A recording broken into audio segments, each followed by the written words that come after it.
Hello everyone, how do you feel? I know after lunch, the second day, I try to keep it short, somehow interesting, but of course colorful.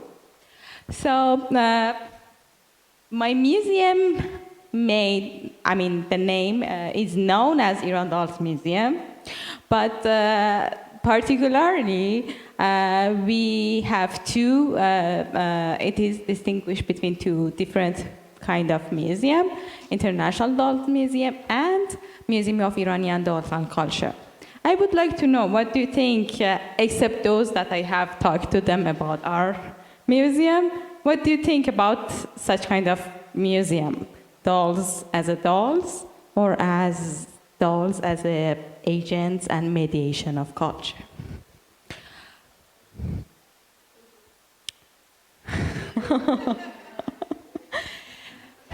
The museum that I'm going to talk about today is mostly about Iranian dolls and culture. And our museum is not limited in, only dolls. We have, of course, carpets. Iranian culture without carpet, it's nothing, I think. And ethnic costumes, mask, many other things which are mostly folklore and related to ethnic communities of Iran. But of course, besides the collection of fantastic collection of dolls that is dedicated to 86, 85 nations, we have also just added a gallery of toys to our museum. Okay.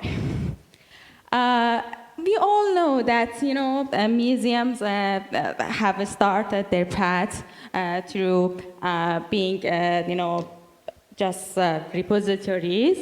But it is the time for us, especially in the context of Iran, that usually, the first museum are so, how can I say? You can call it a classic museum, something that's French brought it to us, and it is exactly the huge symbol of it. It would be Iranian Museum. Iran National Museum. No offense.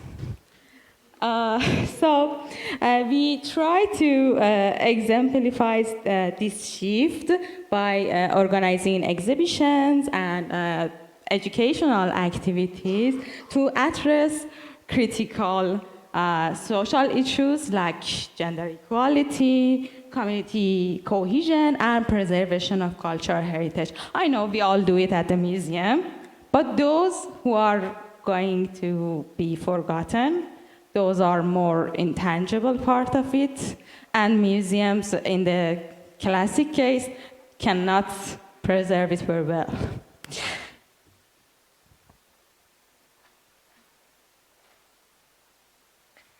So basically my research examines the museum strategies for promoting resilience and inclusivity. Specifically, it explores how the museum can engage with their communities.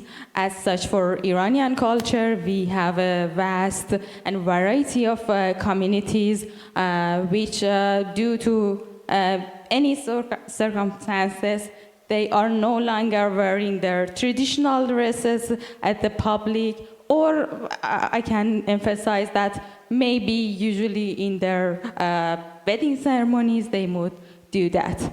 As you can see, our museum are not, limited for children or specifically for girls, as it is called Dolls Museum, but we try to, by promoting during these 10 years, by promoting, we try to enhance it and share activities within different age groups.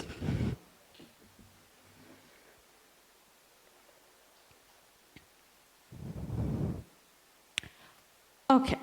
One of the most notable approach used by our museum is that we try to engage as much as possible. So, apart from storytelling that is common in every museum, we firstly, through the dolls, we try to, those dolls who are deeply rooted in Iranian heritage, we try to share the story, and some of them might be that the one that you might have heard during your childhood. Then hands-on experiences, our visitors become more participants rather than attending to just listen to your stories or anything else. And gamified tours. Through these gamified tours, we invite the young generation to get involved and become a moderator, facilitator, educator to preserve more rituals and this kind of things.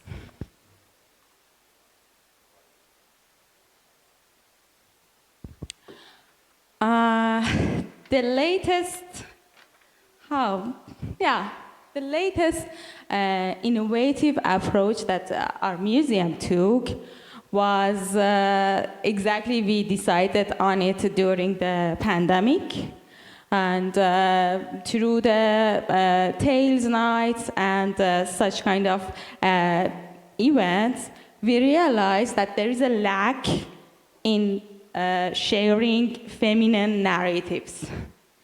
And for Iranian culture, it is so, how can I say, which is so rooted in feminine legends. We have created a kind of a gallery in this museum to promote the role of women in society through community narratives. These community narratives came from different myths, which before that I didn't know. We might call it in a different name, each one of them, but we have it in culture from west to south to east of Iran. And on the other hand,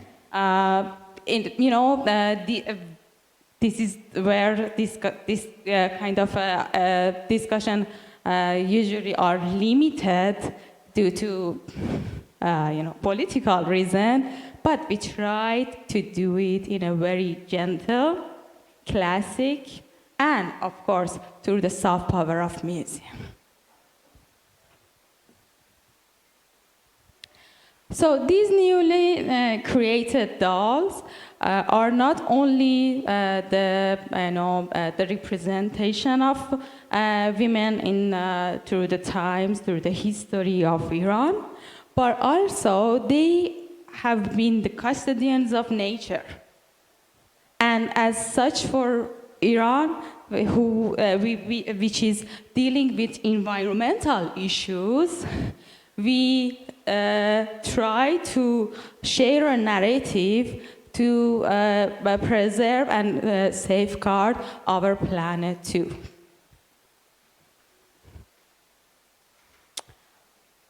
In the very first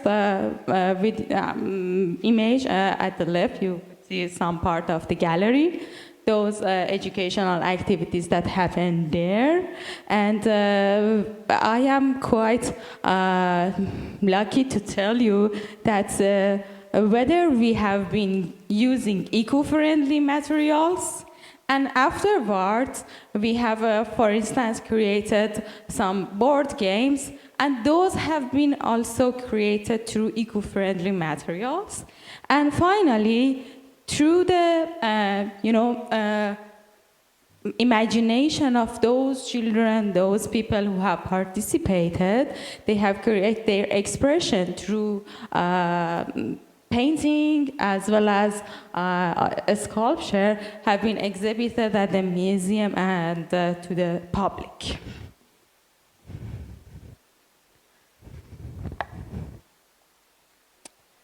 Another initiative which I am so fond of it, and I am proud that it is my friend, that we have been first friend, then colleague.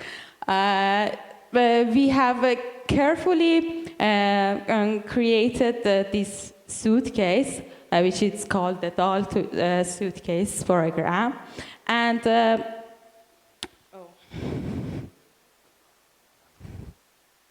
okay. These were supposed to change, I don't know why, but through the doll suitcase program, in order to break the barriers, whether geographical one, whether social one, we try to travel across Iran and bring these narratives to different children. I wish I could show you the other images, but we have gone through, we went to community spaces, remote areas, and I am so proud to say that after 1 year, we just celebrated 1 year anniversary of Doll Suitcase.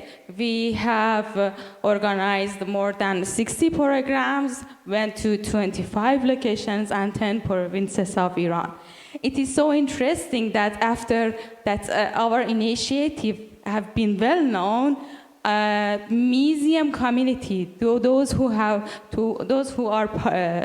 supporting us, they donated some money to us to go to remote areas and to be able to organize those activities. Because as a private museum, sometimes we can think of, okay, I don't get any money, but I will definitely would like to go there and organize this activity for children.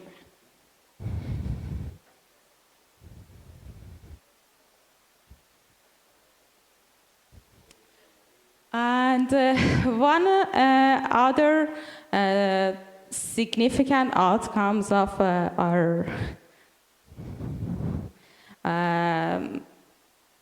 project was that through creation of new dolls for audiences whoever wanted to buy them, we try to empower women, especially in remote area, connect with them, and now their dolls becomes a part of museum shop items.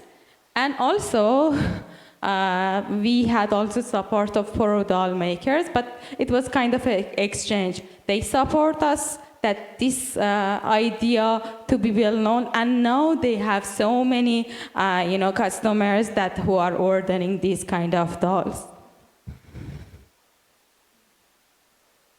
We also took ourselves abroad.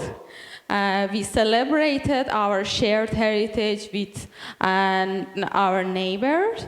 I am sure we are going to have maybe some talk with Dolls Museum here in Tbilisi.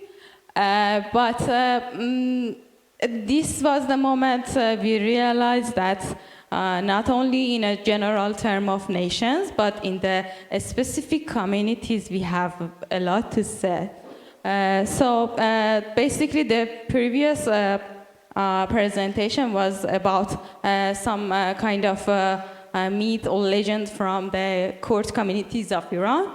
And before that, when you were searching the name of that, legend which called Shamaran, you wouldn't find anything in Persian through the websites or research. But after that, we realized that we facilitate this. We try to, in a sense, we try to expand it, we try to promote it. And this was the moment we have this workshop in Turkey, which was, again, a common shared heritage between Iranian court and Turkish court community of Turkey.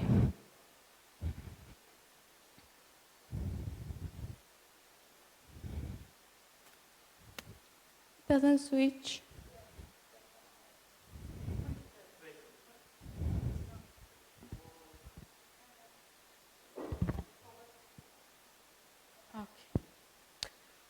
Oh, we didn't stop at exhibition or, educational activities. Of course, we couldn't go to the communities every time. But for the collecting data, we went to them. But whenever they approached us, it all ended up in tears. But not in a very bad way. Where they have seen something that they had some kind of imagination of it in their childhood through their grandparents, and they were sharing those stories to us. So those stories now became each one of us narratives to the new audiences. We tell them that, yeah, that person came from Turkish community in the south, in the northwest of Iran, and they were saying, yeah, they were weaving carpet, they were child, but they were working hard, so their hands were bleeding because of that. But their mother told them that you will be okay. That meat will come in the midnight and help you to proceed the carpet and weave it more. And they would stay awake at night, do the same thing in order to help that children, in order to just tell them that, yeah, you have someone who is helping you to proceed your carpet to end it. And this active contribution led to that they became a co-curator of knowledge at our museum.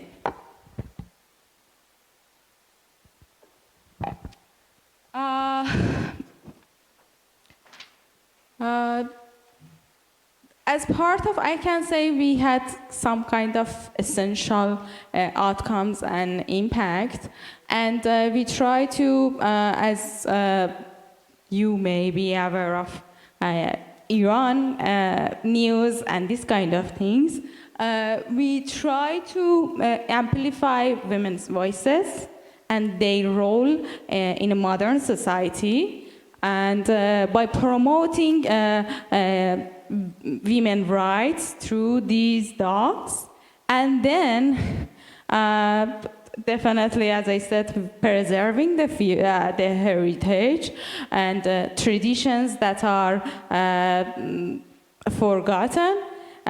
We try to make it as inclusive as possible. For instance, if there are 18 dolls, some of them, they are all from different sects, religions, and ethnic communities of Iran. And as much as we could do as a private museum, we try to be inclusive and accessible to any, part of Iran. We traveled to south of Iran in a very remote area, and I believe this is one of the example. We can maybe use our museum as a model for transforming a cultural institution into agent of change. Thank you. It was supposed to change also, but do you know, I would finish just now. Have you considered that many of these dolls, all of them, their eyes were closed? Do you know why? Any idea? Oh, not at all. We hope someday that everyone remember those narratives. The myths